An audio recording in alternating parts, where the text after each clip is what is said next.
سورۃ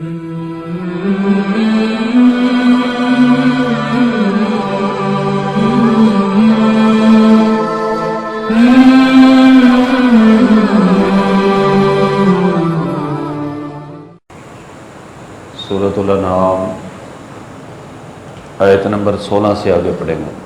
اعوذ باللہ من الشیطان الرجیم، بسم اللہ الرحمن الرحیم۔ وَإِن يَمْسَسْكَ اللَّهُ بِضُرٍّ فَلَا كَاشِفَ لَهُ إِلَّا هُوَ وَإِن يَمْسَسْكَ بِخَيْرٍ فَهُوَ عَلَى كُلِّ شَيْءٍ قَدِيرٌ وَهُوَ الْقَاهِرُ فَوْقَ عِبَادِهِ وَهُوَ الْحَكِيمُ الْخَبِيرُ۔ وَإِن يَمْسَسْكَ اللَّهُ بِضُرٍّ، اور اگر اللہ تعالیٰ آپ کو سختی پہنچائے، فَلَا كَاشِفَ لَهُ إِلَّا هُوَ، تو کوئی اس کو دور کرنے والا نہیں، إِلَّا هُوَ، مگر وہی۔ وَإِن يَمْسَسْكَ بِخَيْرٍ، اور اگر آپ کو بھلائی پہنچائے، فَهُوَ عَلَى كُلِّ شَيْءٍ قَدِيرٌ، تو وہ ہر چیز پر قادر ہے۔ وَهُوَ الْقَاهِرُ فَوْقَ عِبَادِهِ، اور اسی کا غلبہ ہے اپنے بندوں پر۔ وَهُوَ الْحَكِيمُ الْخَبِيرُ، اور وہ بڑی حکمت والا، سب کی خبر رکھنے والا ہے۔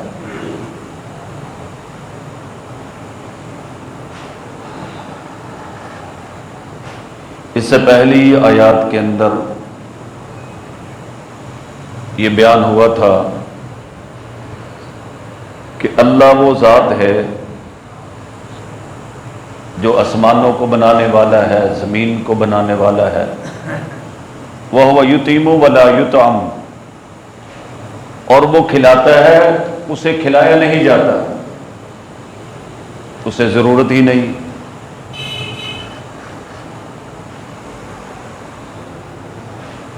ان آیات کے اندر یہ فرمایا گیا وَإِن يَمْسَسْكَ اللَّهُ بِضُرٍّ فَلَا كَاشِفَ لَهُ إِلَّا هُوَ، اور اگر آپ کو کوئی تکلیف پہنچ جائے تو اسے کوئی بھی دور کرنے والا نہیں اس کے سوا۔ تکلیف آ جائے، مصیبت آ جائے، پریشانی آ جائے، اللہ کے سوا کوئی بھی دور کر سکتا نہیں۔ یہاں ایک بات یاد رکھیں کہ یہ ما فوق الاسباب ہے، یعنی اسباب سے ہٹ کر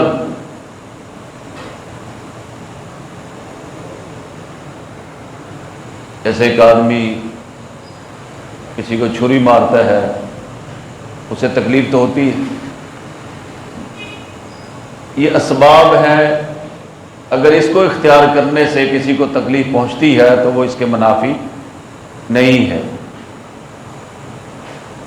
دیکھیں، ہم زیادہ سے زیادہ اسباب اختیار کر سکتے ہیں، لیکن فیصلہ اللہ ہی کی طرف سے آتا ہے۔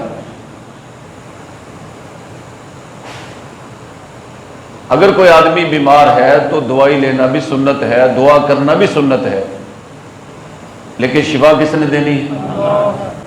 شفا پھر بھی اللہ نے دینی ہے۔ ہم زیادہ سے زیادہ دوائیاں لے سکتے ہیں نا، شفا دینے والی ذات اللہ پاک کی ہے۔ آپ بے شمار دیکھیں گے مریضوں کو کہ وہ ایک ہی قسم کے بیمار ہوتے ہیں، ایک ہی قسم کی ان کو دوائی دی جاتی ہے، لیکن کچھ مریض فوت ہو جاتے ہیں اور کچھ جو ہے نا زندہ گھروں کو صحت مند ہو کے آ جاتے ہیں۔ تو ہمارے ذمہ یہی ہے، بس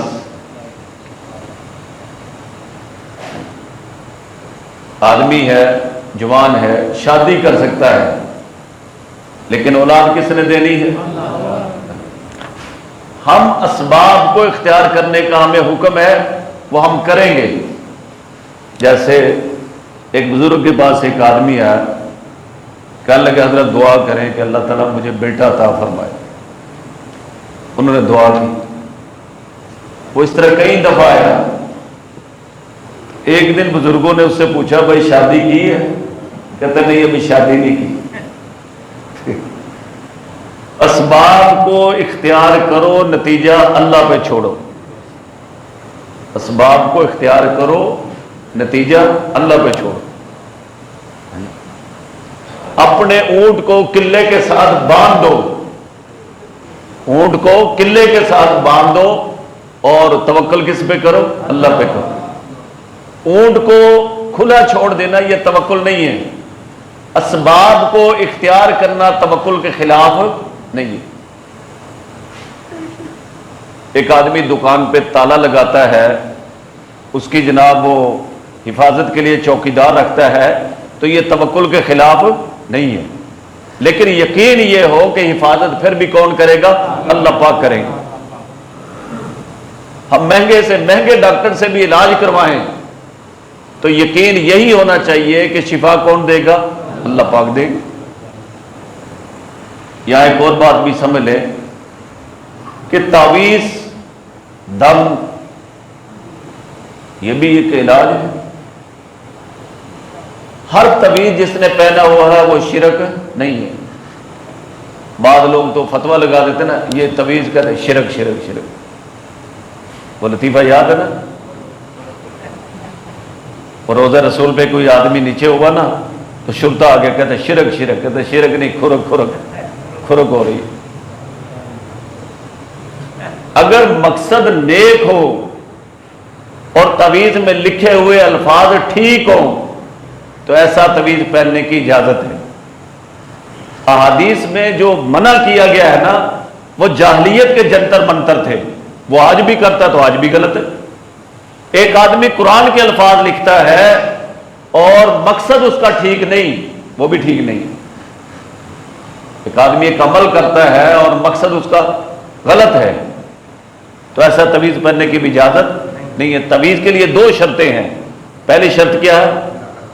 وہ الفاظ ٹھیک ہو، اس میں غیر اللہ سے، شیطانوں سے مدد نہ مانگی گئی ہو، اور نمبر دو کیا ہے؟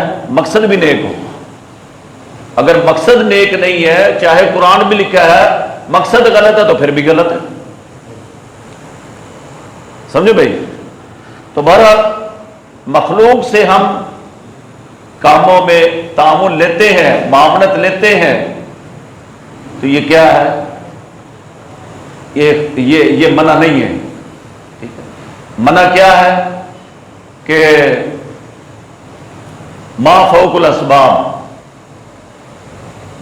یعنی اب آپ نے روٹی کھانی ہے تو ظاہر تندور والے سے کہیں گے بھئی روٹی پکا دو میرے لیے، ہوٹل والے سے کہیں گے کھانا لے آؤ، ٹھیک ہے۔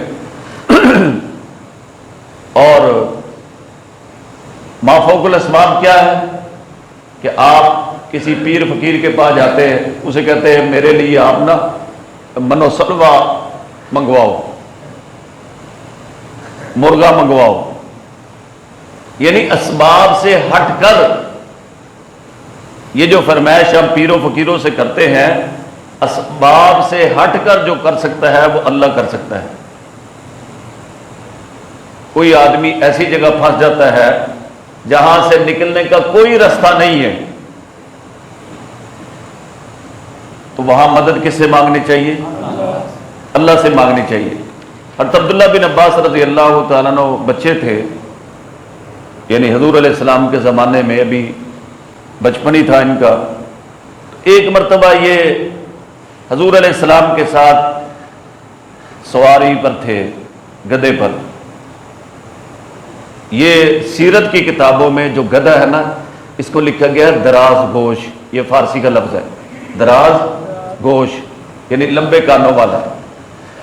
تو اس کی اس سواری کی حقارت نہیں کرنا چاہیے، کیونکہ حضور علیہ السلام نے سواری کی، بلکہ کبھی موقع ملے تو خود بھی سوار ہونا چاہیے۔ نبی کریم صلی اللہ علیہ وسلم نے سواری کی ہے۔ ہمارے استاد تھے، وہ ایک دن گدھے پر سوار ہو رہے تھے، کہنے لگے حضرت یہ گاڑیاں ہیں، اس میں بیٹھے ہیں آپ؟ اور میں وہ تو مجھے پتہ ہے، میں یہ سواری سنت کی نیت سے کر رہا ہوں۔ تو بہرحال عبداللہ بن عباس رضی اللہ تعالیٰ عنہما حضور علیہ السلام کے پیچھے بیٹھے تھے، تو نبی پاک صلی اللہ علیہ وسلم نے ارشاد فرمایا، اے لڑکے احفظ اللہ یحفظک اللہ، اے لڑکے تو اللہ کے احکام کی پابندی کر، اللہ کا دھیان رکھ، اللہ تیرا دھیان رکھے گا۔ اللہ کی حفاظت کر، یعنی اس کے احکام جو اللہ نے دیے ہیں اس کی حفاظت کر، اللہ تعالیٰ تیری حفاظت کرے گا۔ اور کیا فرمایا؟ اور فرمایا کہ جب تو یہ کرے گا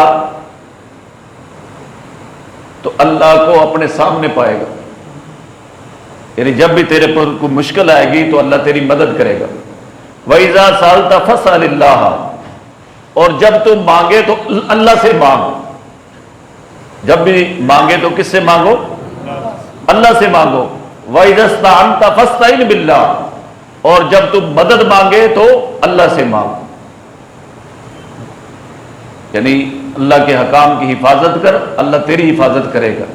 اور جب بھی سوال کرنے کا موقع ہو تو کس سے کرو؟ اللہ سے کرو۔ اور جب بھی مدد مانگنی ہے تو کس سے مانگو؟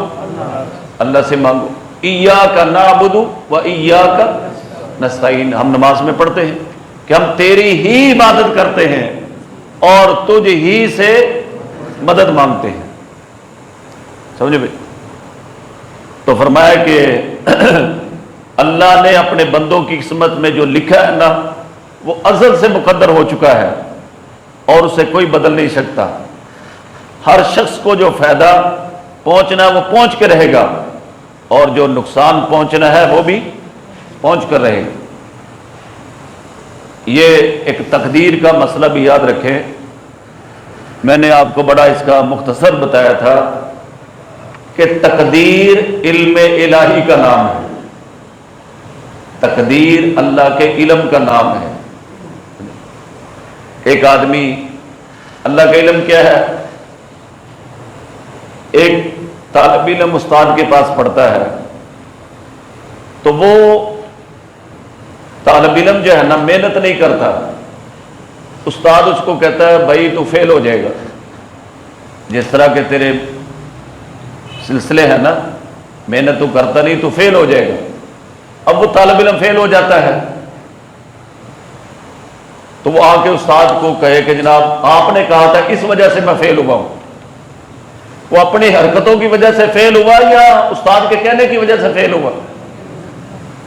تو ایک استاد کو تجربہ ہے کہ جناب یہ بندہ یہ کر رہا ہے تو اس کا نتیجہ یہ آئے گا، تو کیا اللہ کا علم نہیں ہے؟ اللہ کو اپنے علم سے پتا ہے کہ فلاں بندہ اپنے اختیار سے یہ کام کرے گا، اس کا نتیجہ یہ آئے گا، اللہ نے وہ لکھ لیا۔ وہ لکھنے کی وجہ سے بندہ نہیں کر رہا، بلکہ جو بندے نے کرنا ہے اللہ نے اپنے علم سے جان لی ہے، اس بنا پر وہ لکھا ہے۔ اب کوئی اللہ پر اعتراض نہیں کر سکتا کہ آپ نے لکھا تھا تو اس وجہ سے میں نے یہ کیا ہے۔ تو اس سے سوال کیا جائے کہ تم نے جو غلطی کی، جو یہ حرکت کی، یہ تقدیر پڑھ کے کی تھی یا اپنے اختیار سے کی تھی؟ کوئی بندہ غلطی کرتا ہے وہ تقدیر پڑھ کے کرتا ہے یا اپنے اختیار سے کرتا ہے؟ اپنے اختیار سے کرتا ہے، اور اسی اختیار پر اس کی پکڑ ہے، اور اسی اختیار پر اس کے لیے کیا ہے؟ وہ جنت کے فیصلے ہیں۔ اختیار صحیح استعمال کرو تو جنت ہے، غلط استعمال کرو تو جہنم۔ تو فرمایا کہ وَإِذَا اسْتَعَنْتَ فَاسْتَعِنْ بِاللَّهِ، اور جب بھی تم مدد مانگے تو کس سے مانگو؟ اللہ سے مانگو۔ فرمایا کہ وَإِن يَمْسَسْكَ اللَّهُ بِضُرٍّ، اگر اللہ تعالیٰ آپ کو کوئی تکلیف پہنچائے، فَلَا كَاشِفَ لَهُ إِلَّا هُوَ، اس تکلیف کو کوئی بھی نہیں دور کر سکتا سوائے اللہ کے۔ وَيَمْسَسْكَ بِخَيْرٍ، اور اگر اللہ آپ کو بھلائی پہنچانا چاہے، فَهُوَ عَلَى كُلِّ شَيْءٍ قدیر، تو وہ ہر چیز پر قادر ہے۔ یاد رکھیں، ساری دنیا ایک آدمی کو مارنا چاہیں، اللہ بچانا چاہیں، کوئی مار سکتا ہے؟ حضرت یوسف علیہ السلام کو بھائیوں نے اٹھا کے کنویں میں پھینک دیا، اللہ نے بچایا۔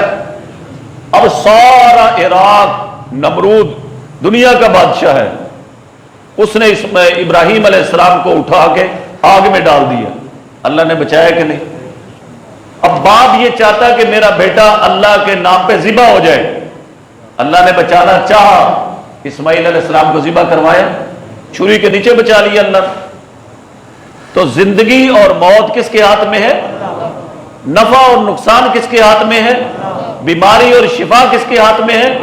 اولاد دینا نہ دینا کس کے ہاتھ میں ہے؟ وَإِن يَمْسَسْكَ اللَّهُ بِضُرٍّ، اگر اللہ تعالیٰ آپ کو کوئی سختی پہنچانا چاہے، فَلَا كَاشِفَ لَهُ إِلَّا هُوَ، اس کو کوئی بھی نہیں ہٹا سکتا سوائے اللہ کے۔ وَإِن يَمْسَسْكَ بِخَيْرٍ، اور اگر اللہ تعالیٰ آپ کو کوئی بھلائی پہنچانا چاہے، فَهُوَ عَلَى كُلِّ شَيْءٍ قَدِيرٌ، تو وہ اس پر قادر ہے۔ وَهُوَ الْقَاهِرُ فَوْقَ عِبَادِهِ، اور اسی کا زور ہے اپنے بندوں پر۔ یہ ساری دنیا کو کنٹرول کون کر رہا ہے؟ اللہ پاک کر رہے ہیں۔ اگر اللہ نے چاہا کہ آج آپ دکان پہ نہ پہنچیں تو کنٹینر لگوا دیے نا رستوں میں، گاڑی نہیں آگے آئے گی۔